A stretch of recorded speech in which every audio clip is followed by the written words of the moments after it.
Okay, so this workshop is inclusive for all. It is primarily aimed at our early years teachers, but as you'll see when we work through our slides, actually the messy play approach is it's a cross-school approach. It can be for any year group, any subject, and we're hopefully going to explain to you exactly why. So happiness in messy play. Have a look at this little girl and look at, you can't actually see her face, but you know, having that green slime on her hands, you know there's a smile behind there. And you probably know, if you're used to working with young children, that there is also some sort of dialogue happening, because from the moment she would have put her hands in that tray, she would have picked them up and said, "Ugh, it's gooey, it's yucky, it's cold." So lots of rich language would have come out as a result of that. In this picture here, you can see that there's writing going on here. Okay? So we're going to be speaking to you today about how messy play can help support writing and also development in other subjects. Over on the left-hand side here, you can see that there's number formation going on there. So messy play in supporting mathematical development as well. Okay? Now, we have our main aims of the session. These are our sort of, our end goals, but they include us promoting the use of messy plays within your schools. Our main aim for you today is to take away some of our ideas, take away some of our recipes, and start using them in your classrooms. We also want to give you links to current theory and research so that you know why we're crazy mad about messy play, because we absolutely are. That's all you'll ever hear me talk about. And we want to encourage you to reflect on where your school's at the moment, okay? And more importantly, what your next steps are and how you're going to implement a messy play approach in your classrooms, and not just in your early years classrooms. So, before we start, this is going to be a really interactive session. You're going to get messy, so I hope you know what you signed up for. We want to know what your definition of messy play is, because mine might be entirely different to yours. So you've got post-it notes on your table. I hope you've all got a pen or pencil. We've got a few at the front here. I'm going to give you 2 minutes just to speak to the person next to you. Please introduce yourself, tell them the name of your school, and decide on your definition of messy play. Feel free to give me buzzwords, sentences, however you want to do it. 2 minutes, please. Let's just...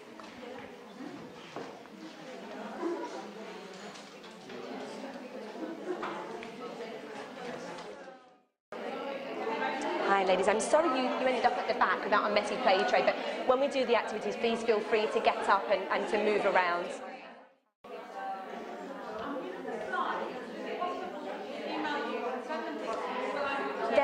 There is a way, I will probably, because there's so many, email them to Maya, and Maya can work out how to put it on, the KHDA events. Usually when they run these events, there's a sort of link for documents and things like that.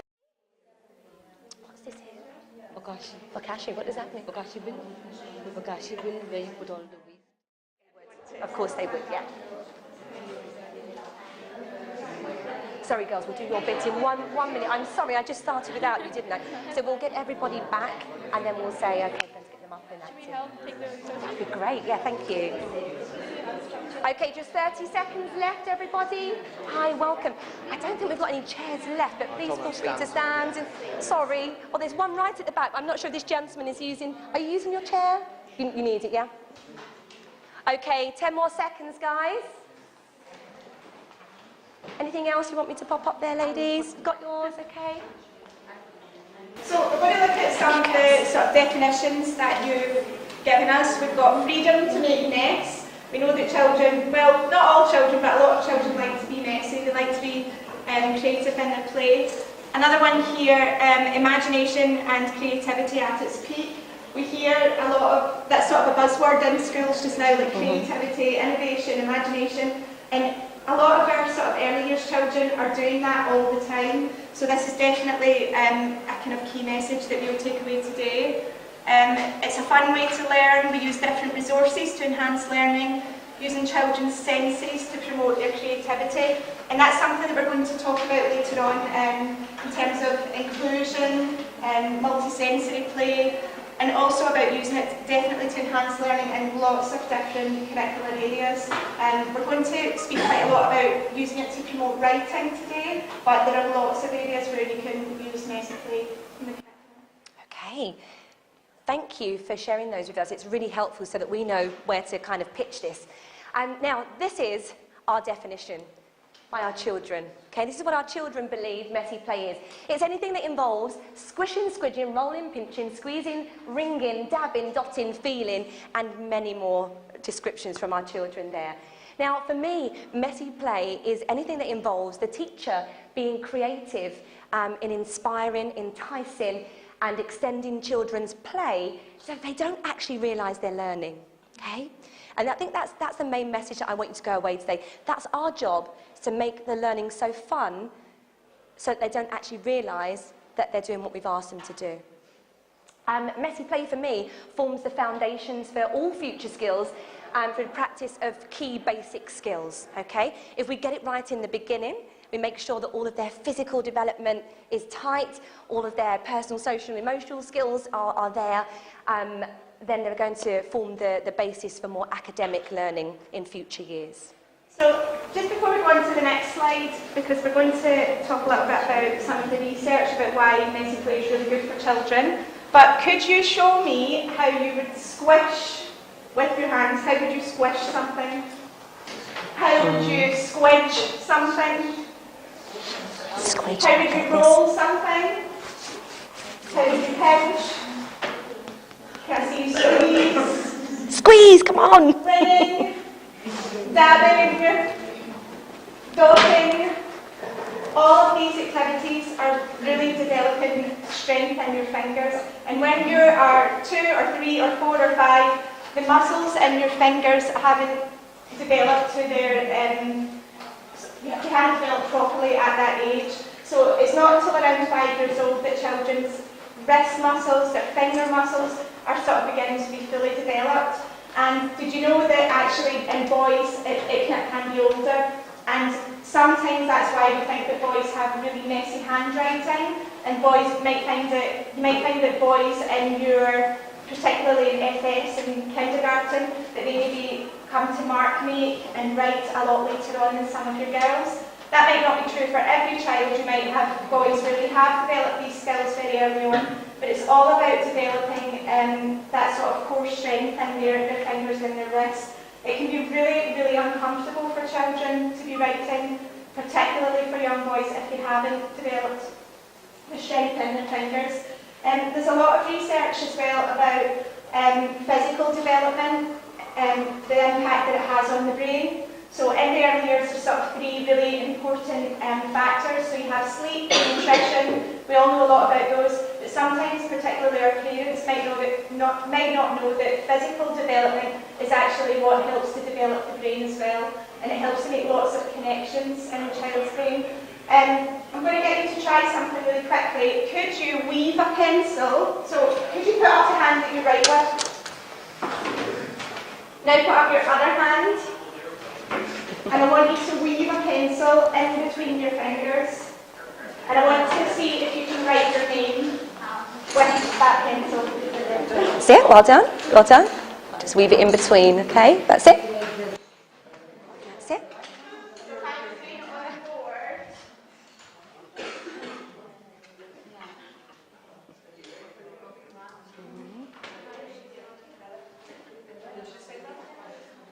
Oh wow, marvellous effort, Paula, actually. That's great. Gifted and talented.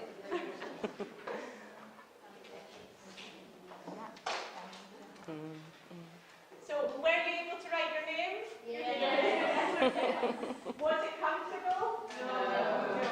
So, for a lot of children, you might be at the end of, I don't know, maybe FS1 or the beginning of FS2 or the end of KG1 or beginning, you're starting to get annoyed with children who are not writing their name, they're not getting the letter formation right. This is how difficult it is for them, and you know how to form letters and you have developed all of the muscles in your fingers, but it's really taxing what we're asking these young children to do. So just keep that in mind, and we're going to show you how messy play can sort of help with developing strength, developing knowledge of letter formation, number formation, while they're enjoying and having fun and being happy. Thank you, Paula. Before we move on to the actual active part of the session that I'm really looking forward to, I just want to share a little tip that I learnt probably about 5 years ago. Now, I've been teaching for about 10, 11 years, and I really struggled to explain how to get children to hold their pencil correctly, okay? Now, this is obviously moving on, you know, we're going back to basics with the messy play, but when children are ready to hold their pencil, for some reason, they seem to get this. You give your pencil a pinch and a seat, yeah? A pinch and a seat. And it just seems to work. So it's just something that I remember, and I want you to go back and try with your children. If you actually have children probably older than FS, because they find it quite difficult in FS and probably KG1, but if you have children older than that, particularly if they're in year 2 or year 3, if they're still finding it really difficult to hold their pencil properly, another trick is to put a dirham in there and get them to hold the dirham while they're writing with their pencil. Just a tip. Thank you. So, in order for us to be able to understand the way that our children learn, we need to look at it from the child's perspective. So this is where the active learning comes in today. So we've set up we've got the recipes, the ingredients and the recipes for you to set up these activities on your table. We're just very quickly going to talk you through them. We just have the next slide, please, Paula. So these are just a selection of messy play activities that you will see in all of our early years classrooms and possibly many of our Key Stage 1 classrooms. Now, the first one involves corn flour. Corn flour can be bought from the supermarket. It's very cheap. You can buy it for about 5 to 10 dirhams. Make sure you get the cheapest brand. Don't go through anything expensive.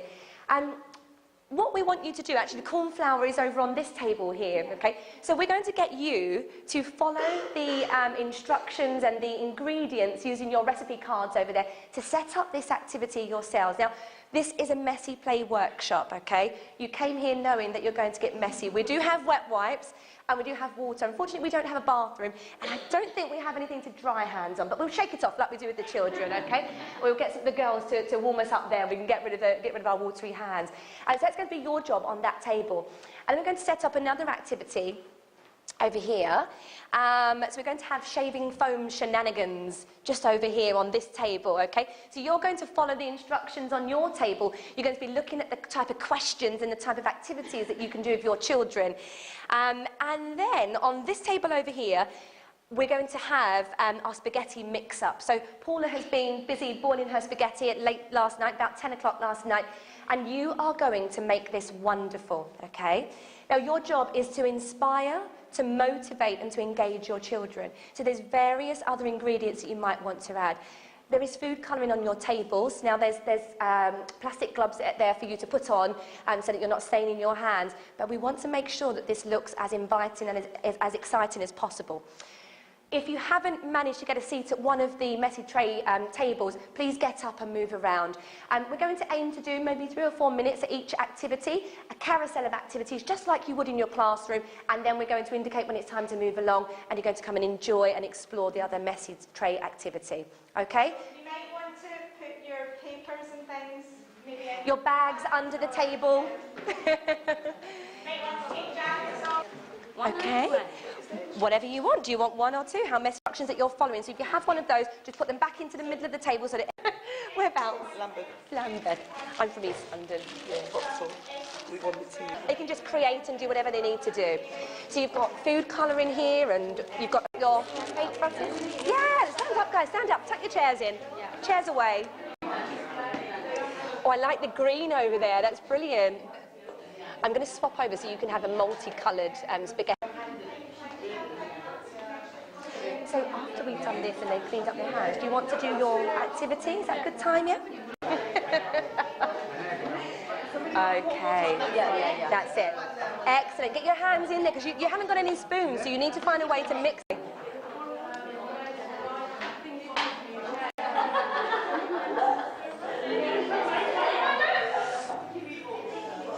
Open up the food. Oily. Flooring and playing with it.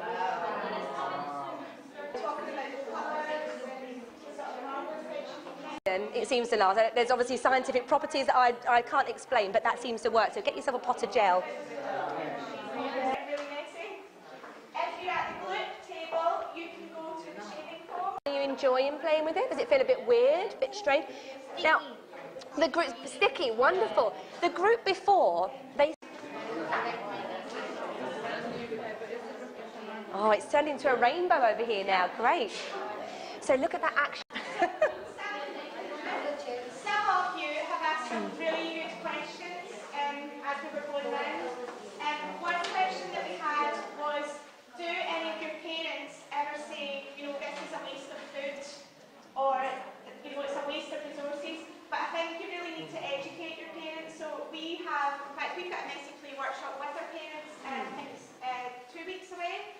we do lots of workshops with our parents for anything like this that we think maybe they won't understand what we're doing, but when you get them in that workshop and you let them do what you've just done now, they realise the importance of it and how much the children are engaged from doing activities like this instead of sort of sitting down all the time with pencil and paper.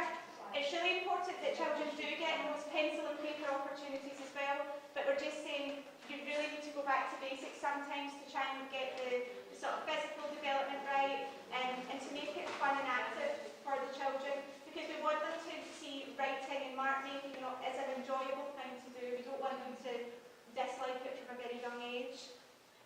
One of the other questions that was asked, let me think who else asked me, there's a really good question that might come back to me. You've put it in your special place. It'll be there, it'll be safe. But we can have questions at the end for anyone who is sort of cautious about doing this. I've remembered it. Somebody said to me, you know, how do you manage this? How do you set it up in a busy classroom?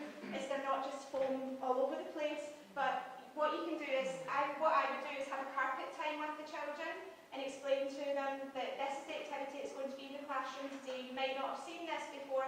Here are the rules around this activity. Do you think we can draw lines in the foam? Do you think we can throw the foam at our friend? Obviously not. Do you think we can slop it on the floor? So it's about teaching them how to play with it properly. And I would say, don't do it on carpet. Make sure you've got linoleum or maybe some kind of painting mat underneath the table so that you're not getting it. Absolutely. Speaking of active learning, we have our ladies here who are going to get you involved in some more active learners. We're going to let them explain what they're going to do with you. Can everyone please stand?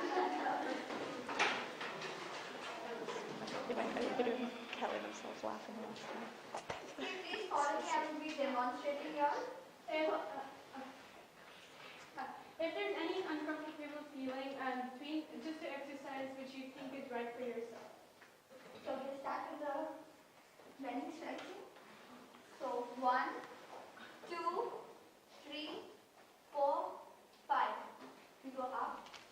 1, 2, 3, 4, 5. Hands like this and then stretch. 1, 2, 3, 4, 5. The other hand.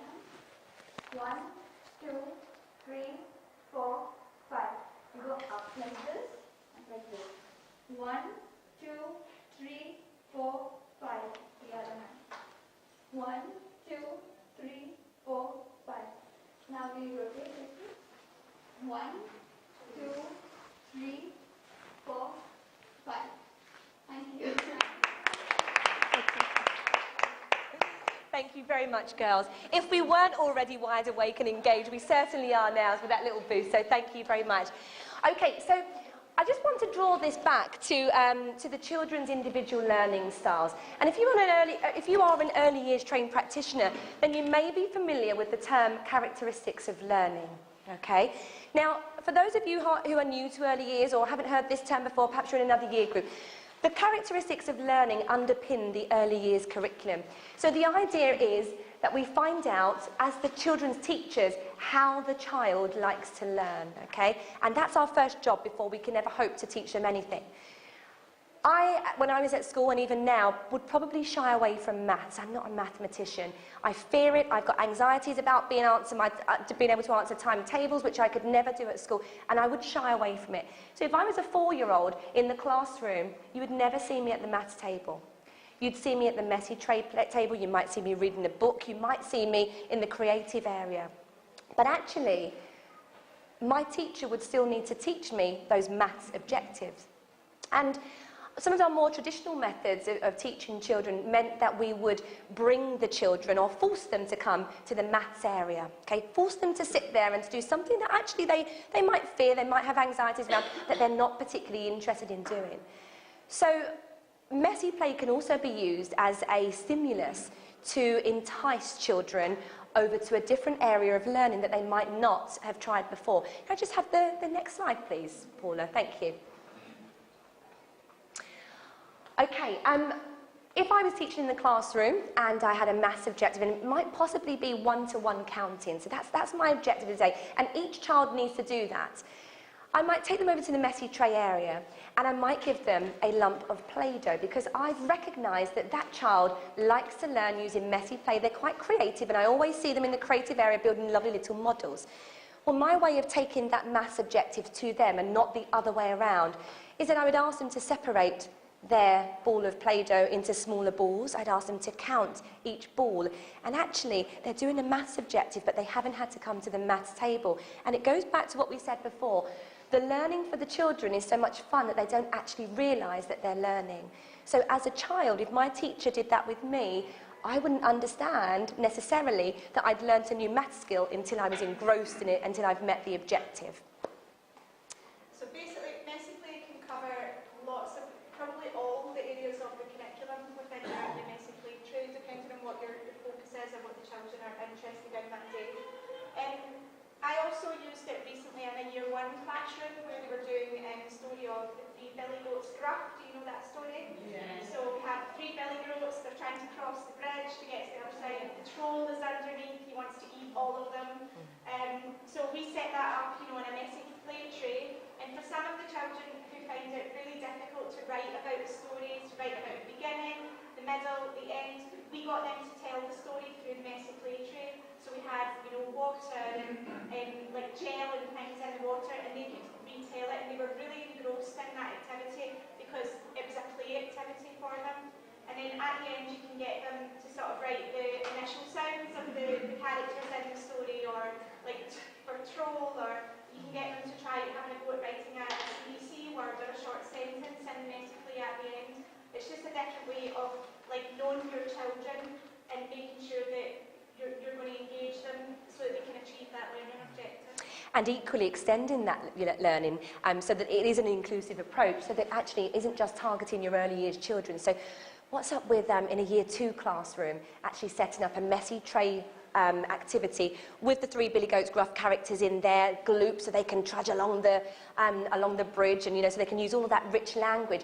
Having that as one of their activities, and then having them to move on to write about it, but using the actual messy play as a stimulus to entice, to engage, and to motivate children to learn. So just remembering that it goes across all age groups, and even some of your Year 6 children. I think, you know, initially they might have that usual Year 6 strop that they come in with at that age, but actually once you get them to try this out, I guarantee you that lots of your children would really enjoy this, and you could use that to enhance their learning.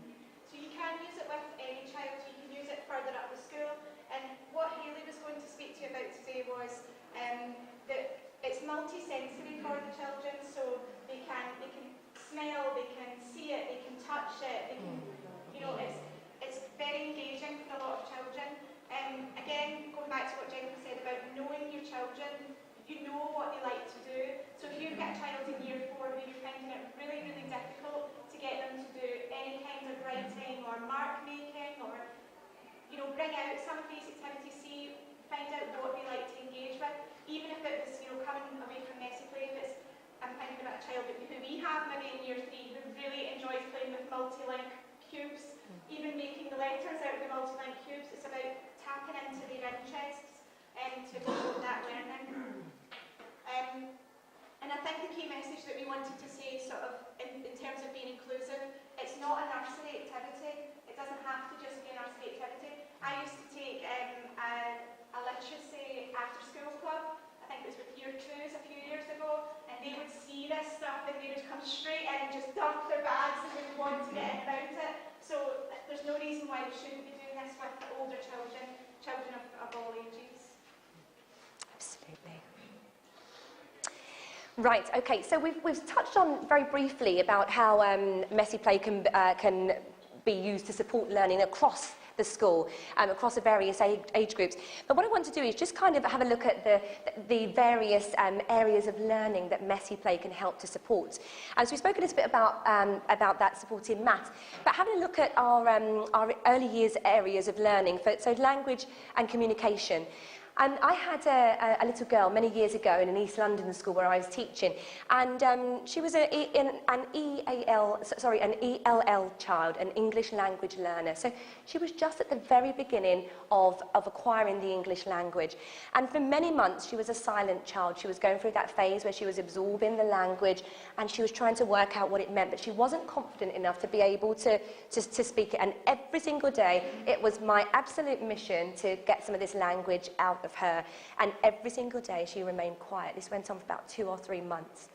Now, one day I had a particularly exciting, messy activity out, and she put her hands in the activity, and she was quiet for a while, and then all of a sudden she said, "Oh, it's yucky."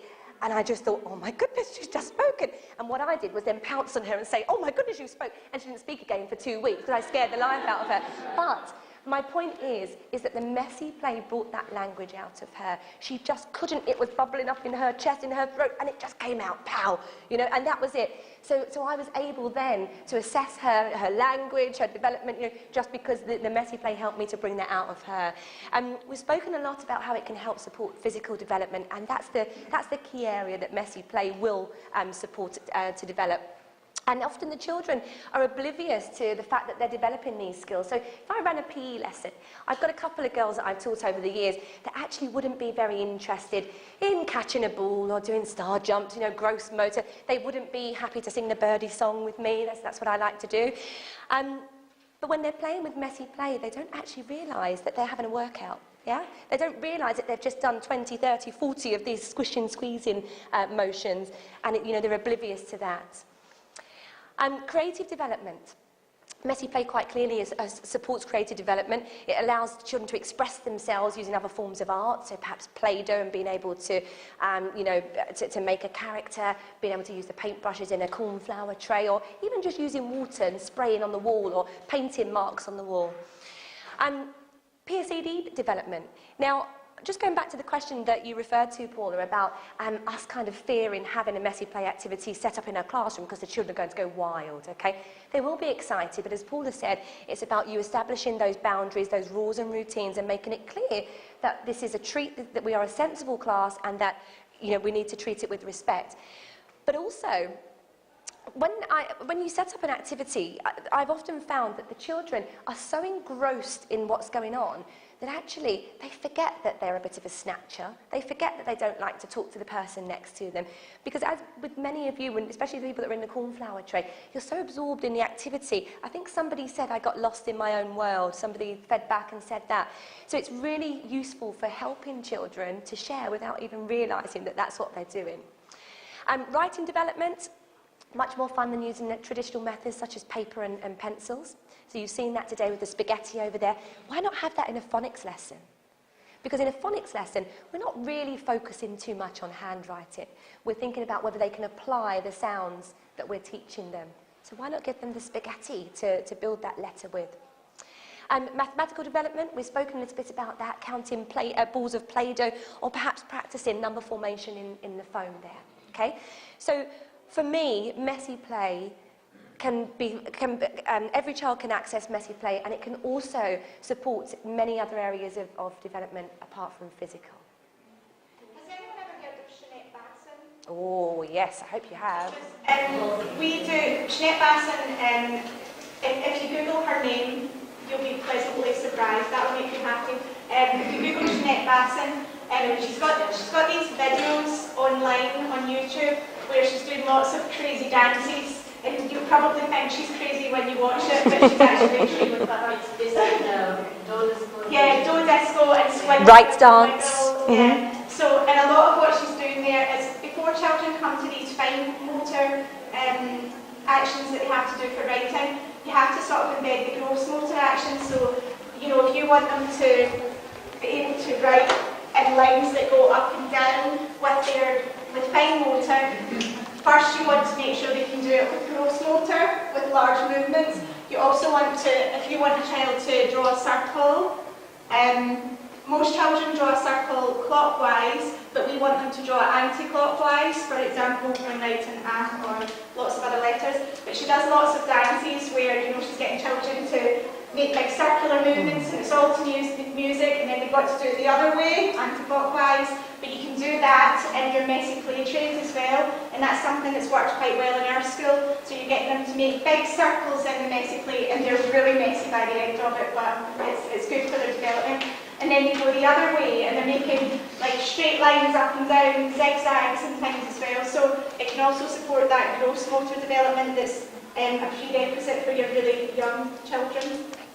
I'm just aware that because, as Paula and I expected, we've got quite excited about this, and we're just approaching the end of our time slot now. We don't want to hold the other people up. So we are not going to do magpie time, but we are going to pass around some sheets to you. If we can get those going, please, Paula. Because what we want to do is we want you to take something away from today. And what you'll do, you'll go for lunch in a moment, and you're going to have another exciting session. And you'll think, oh, I had a really nice time at that messy play workshop, and hopefully you've learned something today. But it's really useful if you can go away today with 2 things that you're going to implement in your school. Now, you'll see on the little splat sheets there that there's one little splat for EYFS, how you're going to implement messy play in your EYFS department, but also how are you going to implement it in your Key Stage 2 or your secondary departments? How are you going to help to motivate and inspire your secondary colleagues so that they're using some of these principles which we know work? So I'm just going to give you a few minutes, and then I think we'll draw everybody back, and then we'll close. I want to just very quickly talk to you about nappy slime. Now, it sounds disgusting, doesn't it, nappy slime? But it's something that I found a couple of years ago, and it's something that I have in all of my classrooms because it's so much fun.